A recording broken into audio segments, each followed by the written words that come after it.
자, 그러면은 우리가 전도서에 대해서 좀 들어가 보도록 하겠습니다. 전도서를 읽어봐 보면은 우리가 같은 지혜문학이라도 잠언과는 상당히 그 톤이 다르다 하는 것을 알 수가 있습니다.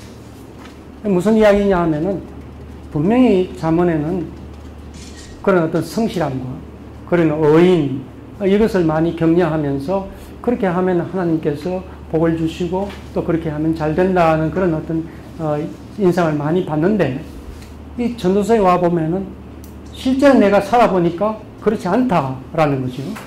이 세상에 어디에 정의가 그렇게 잘 실현되고 있느냐? 의인이 아니라 악인이 더 형통하고 더 부유하게 살고 있는데 하면서 왜 이렇게 억울한 사람들이 많으냐? 정말 우리에게 있어서 영원한 것은 있는가? 이런 어떤 질문들을 전도서는 하고 있습니다.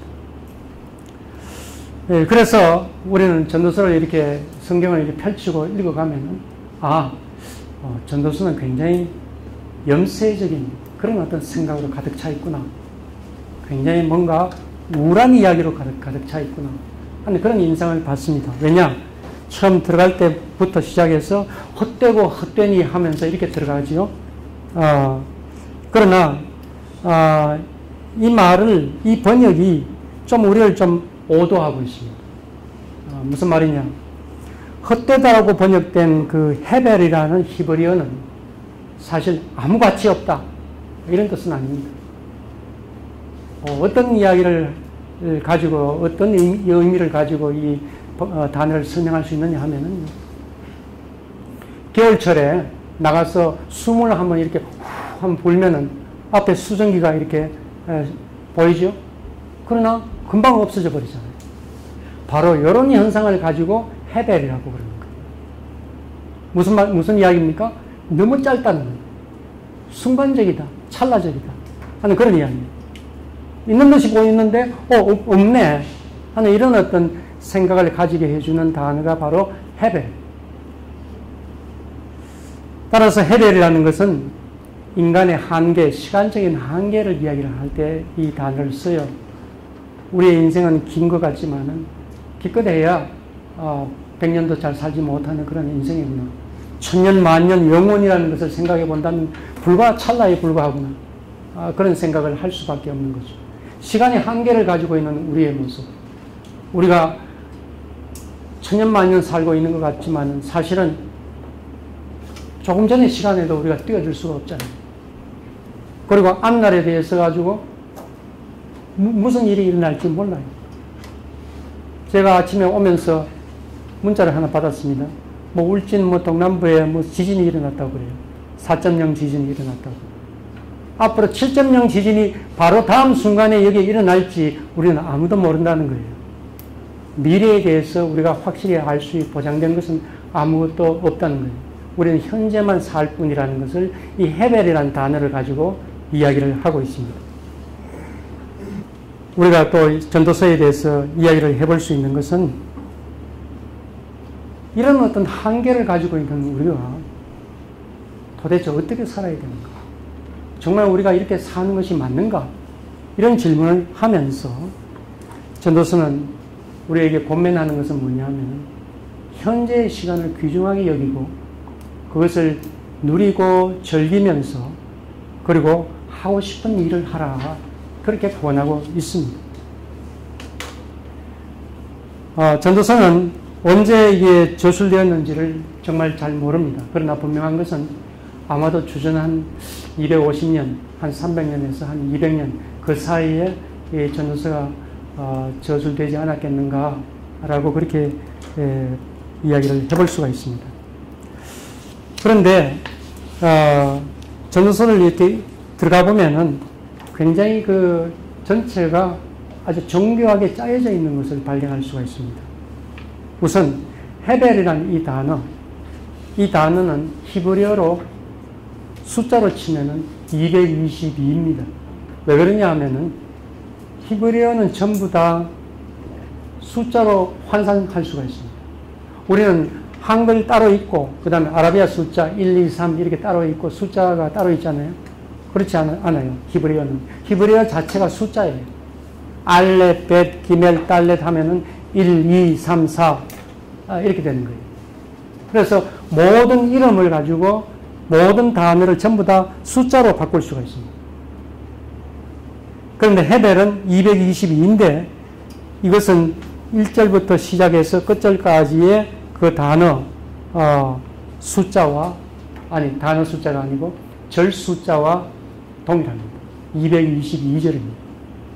그 다음에 단어 숫자 또 491단어 491단어 하면서 이렇게 중간은 어디냐 하면은 바로 6장 9절 B 부분 그 부분이 중간을 딱 한 경계를 하면서 양쪽에 491단어가 배치가 되어 있는 것을 볼 수가 있습니다. 그 중간에 있는 그 구절이 이렇습니다. 덧없이 바람을 잡는 것이다. 이 반복되는 구절이죠. 전도서에서. 그 다음에 전도자의 말인이라 하는 그 히브리어가 뭐냐면 띠브레라는 그 히브리어인데 이것도 숫자로 환산하면 216이 나옵니다. 216은 1장 2절에서 12장 8절까지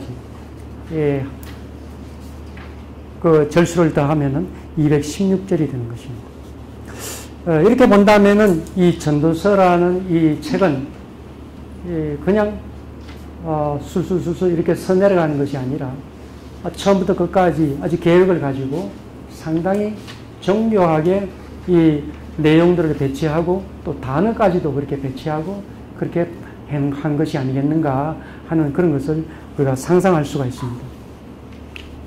그 다음에 전도서의 그 내용에 들어가 보도록 하겠습니다. 차례 5페이지에 차례를 보면은 우리가 알 수가 있는데 처음에 1절 표제가 있고 그 다음에 6장 9절까지 그 다음에 6장 10절부터 하면서 앞부분은 삶을 관찰하는 부분들이 있어요. 그 다음에 뒷부분은 이제 이러한 관찰을 하는 것에 대해서 우리는 어떻게 살아야 되는가 하는 결론을 이야기하는 그런 내용이 있는데 앞부분을 이렇게 보면은 우리가 가지고 있는 소유물과 이런 것들이 정말 우리를 행복하게 하는가? 정말 오늘날에 있어서의 세계적인 종교는 무엇입니까? 기독교도 아니고 불교도 아니고 이슬람교도 아니에요. 돈을 숭배하는 종교예요. 모두 거기에 대해서는 다 동일해요. 돈이 있어야 행복하다. 만몬신을 섬기는 종교가 사실은 세계를 석권하고 있습니다. 그런데 거기에 대해서 전도자는 분명히 반박하고 있어요. 정말 돈이 우리를 행복하게 하는가? 소유물이 우리를 행복하게 하는가? 라고 질문을 하고 있습니다. 그러면서 오늘날에 있어가지고는 우리에게 앞날을 바라보면서 누구나 그렇게 이야기를 합니다. 지금 4차 산업혁명이 지나가고 있고 그 다음에 5G 시대가 벌써 도래하고 있고 하면서 우리의 기술, 우리의 능력 이것은 끝없이 발전을 할 것이고 어디까지 발전할 건지 잘 모르겠다. 인간의 수명도 지금 뭐 100세 정도가 되지만 앞으로 뭐 150세가 되는 거 아닌가 200세가 되는 거 아닌가 이런 이야기를 하면서 끝없이 진보하는 우리의 기술, 인간의 능력이 과연 한계가 있는가 이런 이야기를 합니다. 그러나 전도자는 분명히 이야기를 하고 있습니다. 사람이 태어날 때가 있으면 죽을 때가 있고 봄철 때가 있고 겨울철 때가 있고 다 때가 있다. 그 때의 그 한계를 인간이 넘지를 못한다. 그런 이야기를 하고 있습니다. 그러면서 이 땅에 있는 모든 일들이 정말 하나님께서 통치를 하고 계신다 하는데 어떻게 이렇게 억울한 사람들이 이렇게 많이 생기는가? 학대받는 사람들이 이렇게 많이 생기는가? 여기에 대해서도 탄식하면서 질문을 하고 있습니다. 또 다른 질문을 해요. 좀 충격적이지만 열심히 일하는 것이 정말 좋은가? 우리 모두가 얼마나 한국 사람이 열심히 일합니까? 하루 8시간 아니죠. 10시간, 12시간 이상 일하죠. 정말 열심히 일합니다. 그렇게 해야 된다고 우리가 생각을 합니다. 그러나 전도자는 거기에 대해서 질문을 하고 있습니다. 열심히 일하는 것이 과연 좋은가? 이런 질문을 해요. 더 충격적인 것은 뭐냐 하면은 7장에 가보면은 지나치게 의인이 되지 마라. 의인이 되려고 하지 마라. 너무 지나치게 의인이 되려고 하지 말라. 이런 이야기를 해요. 성경 곳곳에 뭐라고 되어 있습니까? 어렵게 살고 의인을 갖다가 격려하고 선하게 살고 하면서 이렇게 격려를 하는 판에 전도자는 너무 지나치게 의인이 되지 말라. 이런 이야기를 해요. 이게 뭐 처세술을 가르치는 것인가? 아니에요. 하나님의 뜻을 지금 가르치고 있는 거예요. 그러면서도 이런 이야기를 하고 있단 말이에요. 그것에 대해서 우리가 한번 살펴보도록 하겠습니다. 마지막에 있어가지고는 정말 인생을 즐겁게 살아라 하는 그런 내용들을 전도서는 이제 반복을 하고 있습니다. 정말 우리가 인생을 살면서 즐겁게 살고 있는가? 거기에 대해서 우리가 질문을 해볼 필요가 있는 것입니다. 1장에 한번 들어가 봅시다. 1장에 보면은 먼저 다윗의 아들 예루살렘 왕 전도자의 말씀이라 이렇게 나와 있습니다. 우리 번역에 전도자가 말하기를 헛되고 헛되다 하는 것을 저는 더덥고 더덥다 이렇게 번역을 했습니다. 너무 헛되다 하는 것이 너무 비관적이고 염세적인 어떤 내용을 많이 표현을 하는 것이기 때문에 이렇게 번역을 했습니다.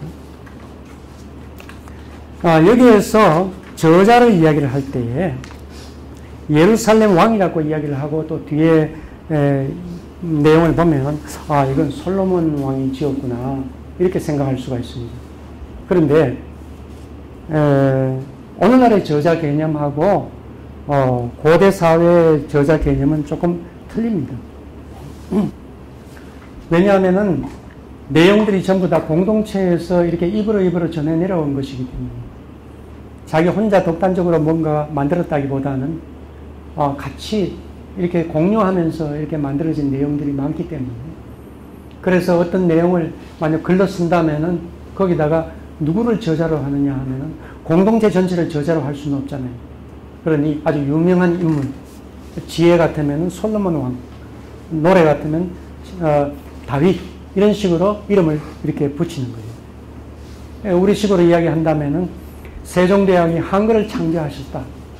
이렇게 이야기를 할 때에 사실 세종대왕 혼자서 다 한 겁니까? 아니잖아요. 집현전 학사들이 팀을 이루어서 그것을 만들었었잖아요. 그러나 집현전 학사 이름은 하나도 안 나옵니다. 세종대왕이 한글을 창제하셨다. 이렇게 나오죠. 이런 것이 옛날의 저자 개념입니다. 따라서 이 전도서도 솔로몬 왕이라는 저자 이름을 붙였지만은 내용에 들어가 보면은 이 사람은 굉장히 나이도 많고 학식도 높고 그리고 많은 것을 가진 부자였으며 그리고 여러 사람으로부터 존경을 받는 그러한 스승으로서 지혜에 대해서 말하고 있구나 하는 것을 알 수가 있습니다. 그래서 이 전도자라고 우리가 번역을 했는데 말틴 루터는 설교자라고 이렇게 번역을 했습니다. 그래서 코헬렛이라는 이 단어를 이렇게 생각해 볼 때에 설교자라는 이름이 적절할 것 같기도 하고요. 또는 지혜 스승, 지혜 교사 이렇게 말해 볼 수도 있을 것 같습니다. 그래서 전도자보다는 설교자, 지혜 스승, 지혜자 이렇게 번역하는 것이 좀 더 낫지 않겠는가 하는 그런 생각을 해보게 됩니다. 1장에 있어서 또 하나 중요한 단어가 뭐냐 하면은 이트론이라는 단어입니다. 이트론이라는 것은 소득, 유익 뭐 이런 이야기로 번역을 할 수 있는 것인데 보통 유익이라고 이렇게 번역을 할 수 있죠. 뭐라고 되어 있습니까? 해 아래서 수고하는 모든 수고가 그 사람에게 무엇이 유익한가? 이런 질문입니다. 나한테 유익한 게 뭔가? 이 유익이란 단어는 뭐냐면 뭔가 장사해서 얻은 소득, 뭔가 벌어들인 어떤 소득을 갖다가 차곡차곡 이렇게 쌓아두는 것을 말합니다. 영구히 저장할 수 있는 어떤 것을 말합니다. 우리는 돈을 벌고 우리는 소유물을 가지고 이렇게 하면서 이건 내 거다 이렇게 생각하지만 그것이 영원한 것입니까? 돈은 이 주머니에 들어왔다가도 날개를 달고 날아갈 수도 있고 재산이 내 것이라고 생각했는데도 불구하고 하루아침에 불탈 수도 있고 지진이 일어날 수도 있고 등등 내가 가졌다고 생각하는 것이 영구하지 않다. 따지고 보면 그 이야기를 하는 것입니다. 우리는 한평생 돈을 벌기 위해서 권력을 차지하기 위해서 높은 데 올라가기 위해서 정말 전력을 다해서 달려갑니다. 그게 과연 우리에게 유익한가? 그런 질문을 하고 있는 것이죠. 이 영구히 나의 것이라고 생각할 수 있는가? 하는 거예요. 그것도 일시적이라는 거죠. 끝없는 우리의 욕망과 이런 것은 이런 것에 대해서 전도자는 경고하고 있는 겁니다.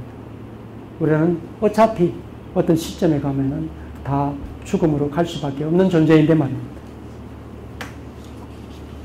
그런 어떤 관점에서 본다면은, 만물을 본다면은 너무 수고가 많다. 앞도 뒤도 안 돌아보고 그냥 눈 감고 달리는 것과 같은 그런 어떤 모습이구나 하는 그런 이야기를 이 전도자는 하고 있는 것입니다. 예, 1장까지 우리가 간단히 한번 살펴봤습니다. 혹시 질문이나 뭐 스쳐 지나가는 생각이 있으면 같이 나눴으면 좋겠습니다. 그때라는 그 히브리어 예, 헤벨. 예, 단어에 대해서 제가 찾아보지 않았는데 예. 그 아담이 가인을 낳고 둘째 아들 아벨을 낳고 아벨의 이름과 그리고 맞습니다. 노아가 셈을 낳고 셈이 아르박사를 낳고 아르박사가 셀라를 낳고 셀라가 에벨을 낳는데 예. 아벨과 에벨이 또 그때라는 그 히브리어하고 어떤 뭐 저는 그때 같은 단어가 아닌가 이런 생각이 드는데 어떠세요? 예, 가인과 아벨 할 때 예. 아벨이 바로 헤벨입니다. 헤벨. 예. 이 아벨이 젊은 나이에 그야말로 형으로부터 살해당했죠. 너무 어이없게 너무 그야말로 몇 년 살지도 못하고 죽었구나 하는 그런 어떤 그 모습하고 이 헤벨이라는 이 단어하고 너무나도 잘 매치가 되는 거예요. 따라서 우리는 그 스토리를 보면서 이런 그 스토리의 그 주인공의 그 역할과 그 모습에 참 잘 맞아 들어가는구나 하는 것을 발견할 수가 있습니다. 소위 말해서 스토리텔링의 어떤 테크닉이 그 안에 들어가 있구나 하는 것을 발견할 수 있습니다. 헤벨이 바로 그런 어떤 모습입니다. 예. 전도서의 내용을 보면 여인이 많은 지혜자의 경험을 이제 이야기를 했다면은 저희가 이제 상담에서 이렇게 보면은요, 칼륨이 인생에 있어서 청년기의 40대를 정점으로 해서 그 전에는 자기 확장기고, 예. 40대 이후에 자기 통합을 하면서 자기 수련기로 이렇게 들어가는데, 예. 전도서의 입장에서 보면 자기 수련기에 해당되는 부분인데요. 예. 예를 들어 이 전도서가 젊은 청소년이나 대학생들에게 하기에는 물론 이 안에 있는 지혜를 어떻게 푸느냐 하는 있지만 자기 확장기에 있는 청소년들에게 청년들을 대상으로 이렇게 설교를 하거나 이렇게 할 때에는 조금 더 이렇게 자기 확장을 하는 그런 것이 더 이렇게 필요한 시기가 아닌가. 예. 그렇게 해서 제가 이렇게 볼 때는 이제 아주 이제 인생의 노년기에 이제 경험이 어우러져 가지고 그것을 깨달으려면 아직 젊은 세대들은 이걸 깨닫고 이걸 강조하기에는 좀 어떤 면에서는 또 적절하지 않은 부분이 있지 않은가 이런 생각이 지나가거든요. 예. 그 부분에 있어서 전도서에는 마지막 부분에 11장, 12장 그 부분에 있어서 아주 청년들한테 아주 직설적으로 이야기하는 부분이 있습니다. 조금 이따 우리가 같이 한번 볼 건데, 청년들에게 대해서 뭐라고 이야기를 하냐면, 하고 싶은 대로 해라. 정말 하고 싶은 걸 해라. 정말 하고 싶은 걸 해라. 이렇게 권면하고 있습니다. 그런데 우리 번역에 있어서 보면은 그게 아니고 완전히 반대로 이렇게 생각할 수 있도록 지금 번역이 되어 있어요. 전도서는 나이 드신 분에게 뿐만 아니라 젊은 사람에게도 동일하게 이야기를 충분히 할 수 있는, 설득력 있는 이야기를 할 수 있는 내용들로 되어 있습니다. 예. 사회도 하나의 생명체로서 생존하고 살아있기 위해서 공부를 친다라고 생각하는데 예. 그래서 각 시대마다 어쨌든 새로운 가치관을 만들어내고 그것이 안에 사회적 문화로 그렇게 생성했다라고 생각합니다. 예. 그런 가운데 이제 우리가 특히 잘 알고 있는 몇 년 전부터 이렇게 많이 이야기되고 있는 회자되고 있는 단어들 가운데 욜로라는 말이나 욜로라는 말이나 소확행이나 이런 말 이런 말들 속에서 저는 이제 오늘 전도서를 보면서 그런 말들이 떠오르면서 어쨌든 무한 경쟁 시대 속에서 살아갔던 이 기성세대 그 결과물에 그냥 노출되어 있는 젊은 세대 그들이 정말 생존하기 위해서는 그 경쟁에 물론 무작정 열심히 뛰어드는 것도 필요하지만 그러나 삶의 스스로가 그 소확행과 똘똘하는 그런 문화를 또 만들어냈지 않는가. 이 사회 자체가 그 새로운 가치를 만들어냈지 않는가. 이런 생각이 들고요. 그다음에 또 그러면서도 또 좀 고민이 되는 것이 우리 앞에 또 질문자가 또 이야기한 것처럼 성경이 우리가 가지고 있는 그 성경에서 그 지금까지 직면되는 그렇기 때문에 더 열심히 뭔가 해야 되고 뭐 이렇게 우리가 이야기를 했는 것 같은데 교수님의 또 새로운 예술을 바라볼 때는 우리 기성세대가 가지고 있는 그 가치하는 배니까 그대로 전해준 건가? 우리가 잘 몰랐던 건가? 전부 하나님 지혜는 어디에 있는 건가? 이런 또 질문을 하게 되는 거죠. 지금 세계는, 지금 사회는 굉장히 빠르게 지금 4차 산업혁명으로 이렇게 치닫고 있습니다. 현재 과거에 우리가 경험했던 그것과는 전혀 다른 세상이 지금 오고 있는 거예요. 그래서 우리가 기존에 가지고 있던 어떤 생각과 심지어 신학도 마찬가지고 우리의 전통을 그대로 이렇게 주입시키고 그대로 밀어붙일 수 없는 그런 시대가 현재 우리가 살아가는 시대입니다. 그런 면에 있어서는 오히려 전도서나 욥기가 더 적절하다고 이렇게 말해볼 수가 있습니다. 욥기와 전도서는 뭔가 종래의 생각으로는 이해가 되지 않고 설명이 되지 않는 것에 대해서 질문을 하고 있는 거예요. 또 그 질문을 굉장히 하나님께서 적극적으로 받아들이면서 그 질문에 대답을 하시려고 동참하시는 어떤 모습을 볼 수가 있습니다. 특히 욥기의 경우에 있어서. 이런 모습을 이렇게 본다면은 더더욱 오늘날의 젊은이들에게 있어서는 이 전도서와 욥기를 한번 권해보고 싶은 것입니다. 거기에서 새로운 길을 찾을 수 있는 어떤 가능성이 있을 것이기 때문에 제일 중요한 것은 질문하고 거기에 대해서 같이 토론하고 같이 대화를 하고 나누는 그 자세예요. 오늘 시간이 별로 없을 것 같아서 제가 맨 끝에다가 욥기 42장에 대해서 이렇게 써놨습니다. 여러분들이 나중에 한번 보시기 바랍니다. 거기에서 가장 중요한 것은 욥이 회개하고 더 이상 질문 안 하겠습니다 하는 그런 태도가 아니에요. 앞으로도 계속 질문하겠습니다 하는 것이 욥의 결론입니다. 그리고 그것을 하나님께서 격려하신다는 것을 거기서 볼 수가 있습니다. 긴 시간 들어주셔서 고맙고요. 좀 브레이크를 하고 그 다음에 넘어가는 것이 좋을 것 같습니다.